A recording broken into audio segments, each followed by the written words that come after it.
பலகை போட்டு மேலாக பாய் போட்டு அதுக்கு மேல இந்த ஓடு போட்டாக்கா சூடு இருக்கும். கற்பூர மரம் தான். இந்த மரத்துல என்ன பண்ணுவாங்கன்னா அறுத்துட்டு வந்து ஊற போட்டுருவாங்க. 3 மாசம் 4 மாசம் அப்படியே ஊற வச்சிருவாங்க. அதுக்கப்புறம் தான் இருப்பாங்க. அப்ப அது அந்த டெம்பர் இப்பெல்லாம் இந்த பலகை எல்லாம் கிடைக்காது.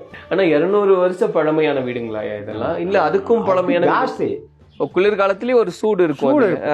அந்த மாதிரி நம்ம மாதிரி ஏசி வைக்கிறோம் இது வைக்கிறோங்கிற பஞ்சாயத்து இல்லை. இது ஆல்டர்னேட்டிவ் ஏசி. ஹீட்டர் தேவையில்லை. ஹீட்டரே தேவை. சரி, அப்படி இருக்கும். இன்னொரு விசேஷம் என்னன்னா இங்கிருந்து நம்ம போறப்போ குனிஞ்சு தான் போகணும். ஓ, ஒரு மரியாதை.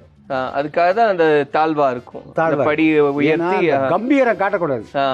வீட்டுக்குள்ள போனா அடங்கி உடங்கி போகணும் அப்படிங்கிறதுக்காக இந்த மாதிரி சின்னதா கட்டியிருக்காங்க. அந்த இயல்புலயே வரணும். இயல்பே வரணும். அதாவது வணக்கம் சொல்லி போறதுக்கு தான் இது பண்ணியிருக்காங்க. அது ஒரு மரியாதை. எங்க போயிட்டு வந்தா வீட்டுக்கு வரும்போது அடக்க ஒடுக்கமா போகணும். சரி. இந்த படிக்கட்டு 3 வைக்குவாங்க. 3 வச்சாதான் வீட்டுக்கு நல்லது. ஓ, அது ஒரு நம்பிக்கை, அது ஒரு ஐதீகம் இருக்கு.